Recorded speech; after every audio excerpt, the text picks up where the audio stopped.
Now, the new NFL season gets underway tonight, live on Sky Sports with Super Bowl champions Tampa Bay Buccaneers taking on the Dallas Cowboys. To talk about that, we're joined now by the NFL's top man in the UK and Europe, Brett Gosper. Brett, great to see you. Look, 7 months on from Tom Brady and the Tampa Bay Buccaneers lifting the Vince Lombardi Trophy. We're ready to go again. How are you feeling ahead of the new season?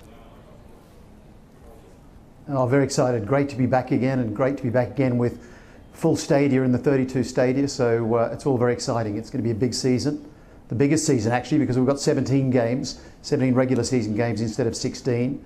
So many records will be broken this year, and it's lining up to be very exciting. We've got some amazing rookie quarterbacks, and it's going to be fabulous. Yeah, we're looking forward to it. You're talking about rookie quarterbacks, but let's ask you about Tom Brady. Of course, the whole story resonates with all sports fans. He starts his quest for what will be an 8th Super Bowl tonight against Dallas. And do you think we can go all the way again? Is it possible?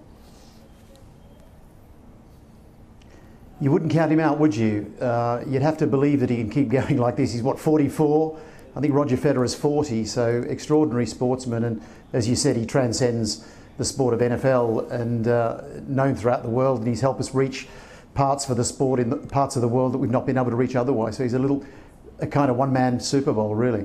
Indeed he is. Like you say, 44, you know, it makes many sports people sort of feel young, I suppose, doesn't it? And a lot of argument about whether he is the greatest sports person of all time in any sport. Would you vote for him?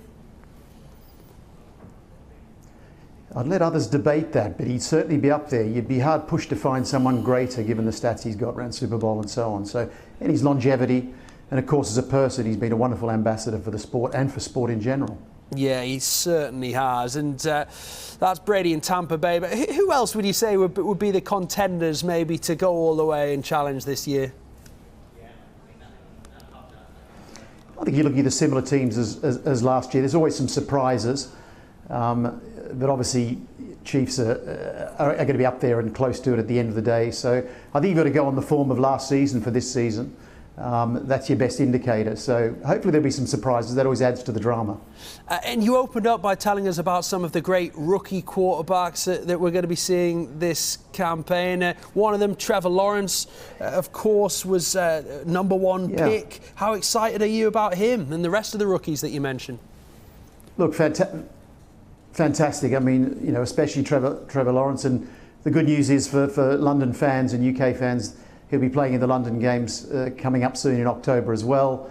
Of course, you've got the #2 pick. He was the #1 pick. You've got the #2 pick, Zach Wilson with the New York Jets as well. So he's also playing in London. So people will be able to come and attend the London games and say, I saw those two players at the beginning of their career, because we're pretty sure they'll go on and be, you know, once-in-a-generation greats. So we've got really a number of once-in-a-generation greats playing at the moment, if you take in Patrick Mahomes, Tom Brady and these two, and there are some others as well that are contenders in that line. Yeah, indeed. I'm glad you mentioned it, because it is exciting for UK fans of the sport, of course, because 2 matches are going to return to the UK at the Tottenham Hotspur Stadium, which is a really impressive arena to play sport in as well. But how important is it that those games are back in London?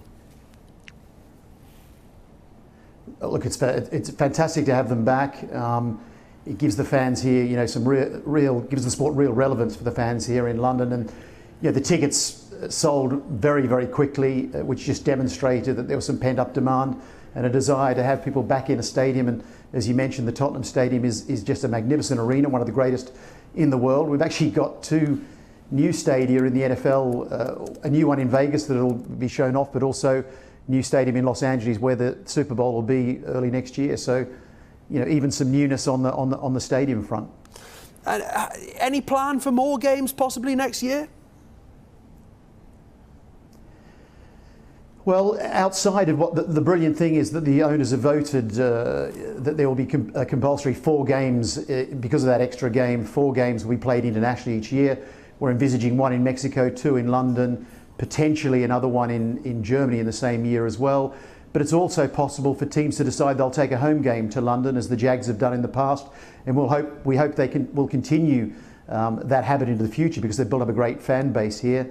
So it's possible there's a large number of games in London and even in Germany in the future. So we're hoping for that, and we're hoping for that for obviously the UK fans and all of the others that fly in from all over Europe to see these games. Indeed, yeah. We'll keep our fingers crossed. Brett, it was great to speak to you today on Sky Sports News. Really appreciate your time.